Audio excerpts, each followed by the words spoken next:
Good morning प्रिय बच्चों। जैसा कि आप सबको पता है, आजकल आप रिमझिम क्लास के चैप्टर्स को कंप्लीट कर रहे हैं और पिछली क्लास में आपने अपना पार्ट 1 ख़त्म किया था। तो आज हम एक लेख पढ़ेंगे जिसका नाम है फसलों के त्योहार। तो आज हम त्योहारों के बारे में पढ़ेंगे, ठीक है। तो बेटा फसलों के त्योहार हम पढ़ना शुरू करते हैं। सारा दिन भोर से क्या ये बैठकर हाथ तापते हुए गुजर जाता है। बोरसी मतलब जो होता है ना, आग जला के लोग किनारे किनारे बैठते हैं, वही। कहाँ तो खिचड़ी के समय धूप में गर्माहट की शुरुआत होनी चाहिए और यहाँ सूरज के इंतज़ार में आस लगाए बैठे हुए हैं। पूरे 10 दिन हो गए हैं सूरज लापता है। आज सुबह तो रज़ाई से निकलने की हिम्मत ही नहीं हो रही थी।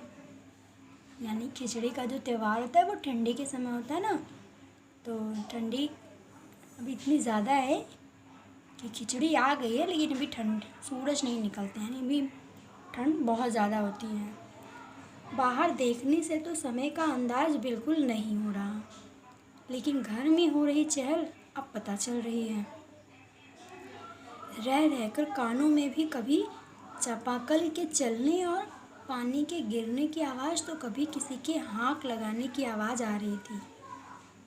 जब भाग के देख के रहा कि पत्ता आयल कि ना, कोई बोल रहा है कि जब भाग के देख कर रहा कि पत्ता आयल कि ना, आज ये लोग के उठे कि नइखे का, आज ये लोग के उठे कि नइखे का, बोल जल्दी तैयार होखस। मतलब कोई कह रहा है ये आज ये लोग उठेंगे नहीं क्या, उनसे बोलो जल्दी से तैयार हो जाए, अब तो उठने में ही भलाई है।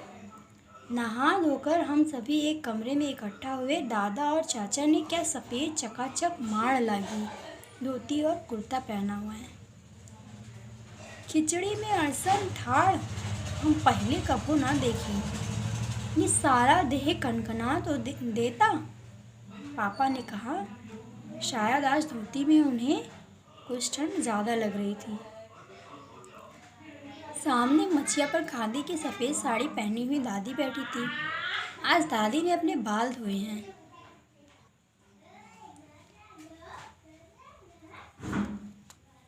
झग सफ़ेद सेमल की रुई जैसे हल्के फुल्के बाल, गौर से देखने पर एक भी काला बाल नहीं नजर आता। बिल्कुल धुली धुली सी लग रही थी दादी। उनके सामने केले के कुछ पत्ते कतार में रखे हैं, जिस पर तिल, मिठा, चावल आदि के छोटे छोटे ढेर पड़े हुए हैं। हमें बारी बारी से उन चीज़ों को छूने और प्रणाम करने के लिए कहा गया। जब सबने ऐसा कर लिया तो इन चीज़ों को सब जगह इकट्ठा करके दान दे दिया गया। आज तो अब भी दीदियाँ बुरी फंसी। उन्हें ना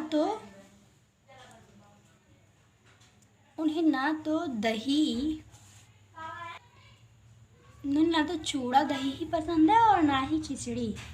पर आज तो फरमाइशी नाश्ता नहीं चलेगा। आज उन्हें दोनों ही चीज़ें खानी पड़ी। खिचड़ी जो है आज गुड़ और चीनी के तिलकुट के बड़े चाव से खाया। खाते खाते मैं सोच रही थी कि कितनी अलग है ना ये खिचड़ी जो अभी हम बना रहे हैं। स्कूल में जो खिचड़ी बनाते थे उसकी अलग ही मस्ती हुआ करती थी। छुट्टी का दिन नाव में बैठकर गंगा नदी की सैर और फिर टापू में बालू में दौड़ते हुए पतंग उड़ाना या उड़ाने की कोशिश करना, कितना मज़ा आता था। इधर हम पतंग उड़ाते थे और वहीं थोड़ी दूर पर गुरुजी, विमला, दिद्दा, आनंद जी, झलमेन भैया सब मिलकर ईंट से बने चूल्हे पर बड़े बड़े कड़ाहों में खिचड़ी बनाते थे। हम भी बीच बीच में अपनी पतंगों को सुस्ताने का मौका देते हुए मटर और प्याज छीलने बैठ जाते थे। वैसी खिचड़ी फिर दोबारा नहीं मिले। वाकई ढंग कैसा भी हो, पर ये खुशियों का त्यौहार।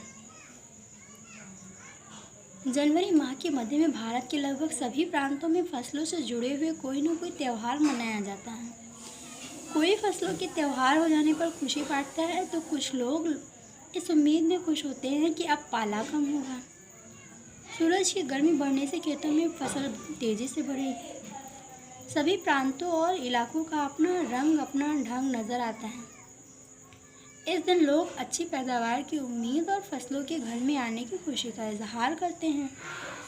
उत्तर प्रदेश, बिहार, मध्य प्रदेश में मकर संक्रांति या तिल संक्रांति, असम में बिहू, केरल में ओणम, तमिलनाडु में पोंगल, पंजाब में लोहड़ी, झारखंड में सरहुल, गुजरात में पतंग का पर्व सभी खेतों और फसलों से जुड़े त्यौहार हैं। इन जनवरी से मध्य तक अलग अलग समय तक मनाया जाता है। झारखंड में सरहुल बड़े जोश और खरगोश के साथ मनाया जाता है। 4 दिनों तक इसका जश्न चलता रहता है। अलग अलग जनजातियां इसे अलग अलग समय में मनाती हैं। संथाल लोग फरवरी मार्च में तो ओराम लोग इसे मार्च अप्रैल में मनाते हैं। आदिवासी आमतौर पर प्रकृति की पूजा करते हैं। सरहुल के दिन विशेष रूप से साल के पेड़ की पूजा की जाती है। यही समय है जब साल के पेड़ों में फूल आने लगते हैं और मौसम बहुत ही खुशनुमा हो जाता है। स्त्री पुरुष दोनों ही ढोल मजूरे लेकर रात भर नाचते गाते हैं। चारों ओर फैली हुई छोटे छोटे घाटियाँ, लंबे लंबे साल के वृक्षों का जंगल और वहीं आसपास बचे छोटे छोटे गांव, लिपे पुते करीने से बुहारे और सजाए गए अपने घरों के सामने लोग एक पंक्ति में कमर में बाहें डालकर नृत्य करते हैं। अगले दिन वे नृत्य करते हुए घर घर जाते हैं और फूलों के पौधे लगाते हैं। घर घर से चंदा मांगने की भी प्रथा है, पर चंदे में मालूम है क्या मांगते हैं? मुर्गा, चावल और मिश्री। फिर चलता है खाने पीने और खेलों का दौर। तीसरे दिन जाकर पूजा होती है, जिसके बाद लोग अपने कानों में सरई का फूल पहनते हैं। इसी दिन से वसंत ऋतु की शुरुआत मानी जाती है। धान की भी पूजा होती है। पूजा किया हुआ आशीर्वाद धान अगली फसल में बोया जाता है। तमिलनाडु में मकर संक्रांति या फसलों से जुड़ा त्यौहार पोंगल के रूप में मनाया जाता है। इस दिन खरीफ की फसलें चावल, अरहर आदि काटकर घरों में पहुंचती हैं। लोग नए धान कूटकर चावल निकालते हैं और हर घर में मिट्टी का नया मटका लाया जाता है, जिस दिन नए चावल, दूध और गुड़ डालकर उसे पकाने के लिए धूप में रख देते हैं। हल्दी शुभ मानी जाती है, इसलिए साबुत हल्दी को मटके के मुंह के चारों ओर बांध देते हैं। यह मटका दिन में 10:30-12 बजे तक धूप में रखा जाता है। जैसे ही धूप में उफान आता है और दूध चावल मटके से बाहर गिरने लगता है तो पोंगला पोंगल पोंगला पोंगल, खिचड़ी में उफान आ गया के स्वर सुनाई देते हैं। दूसरी ओर गुजरात में पतंगों के बिना तो मकर संक्रांति का जश्न अधूरा ही माना जाएगा। इस दिन आसमान की ओर यदि नज़र उठाएं तो शायद ही हर आकार की, रूप रंग की पतंगे आसमान में लहराती हुई मिलें। प्रत्येक गुजराती, चाहे वो किसी भी धर्म, जाति, आयु का हो, पतंग उड़ाता है। हजारों लाखों पतंगों से सूर्य भी ढक जाता है।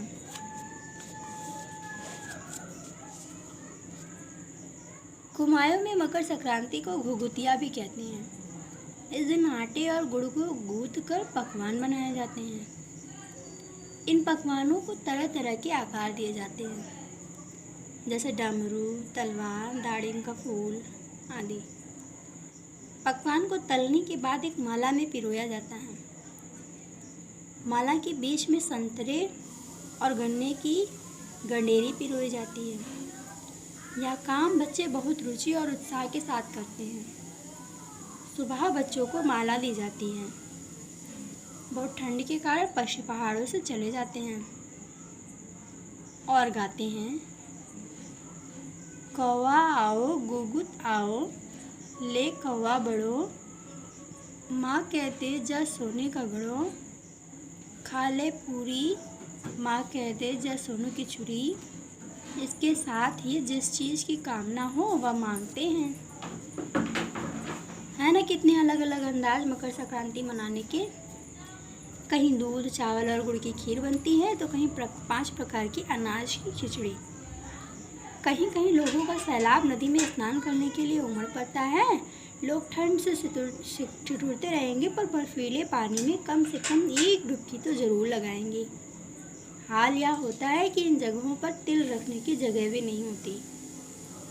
तिल से याद आया, मकर संक्रांति के दिन पानी में तिल डालकर स्नान करना, तिल दान करना, आग में तिल डालना, तिल के पकवान बनाना विशेष महत्व रखता है।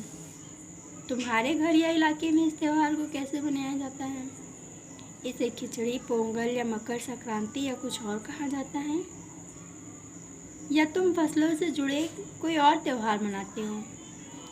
यदि तुम आपस में बात करो तो तुम्हें जानकर यह हैरानी होगी कि कई बार एक ही इलाके में रहने वाले लोग भी इस त्यौहार को अलग अलग ढंग से मनाते हैं। फिलहाल बच्चों, हमारे यहाँ भी इस त्यौहार को खिचड़ी के नाम से ही लोग जानते हैं और खिचड़ी के नाम से मनाया जाता है। लेकिन स्कूलों में इसकी छुट्टियाँ मकर संक्रांति के नाम से होती हैं और अब बहुत ही कम छुट्टी होती है। मकर संक्रांति की छुट्टी भी कैंसिल हो गई है, शायद अब होती भी नहीं है। तो बेटा ये जो मौसम का अंदाज़ और तुम्हारी जुबान, ये जो है इसको मैं आपको कैंपस ऐप पर आपको ये सारा मिलेगा और आप वहीं से इसको सारा कंप्लीट कर लीजिएगा। नेक्स्ट जो चैप्टर है वो है आपका एक पोएम और खिलौने वाला पोएम।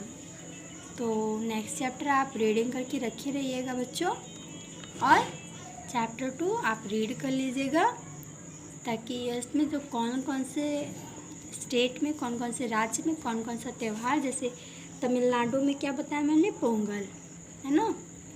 और आपने पढ़ा ना, यहाँ पे देखो तमिलनाडु में पोंगल, पंजाब में लोहड़ी, झारखंड में सरहुल, गुजरात में पतंग का पर्व है ना ये, मध्य प्रदेश और बिहार में मकर संक्रांति या तिल संक्रांति, जो आप देख रहे हैं ना, देखिए क्या करेंगे आप लर्न कर लेंगे। मैं पूछूंगी आपसे, आपको बताना पड़ेगा, ठीक है।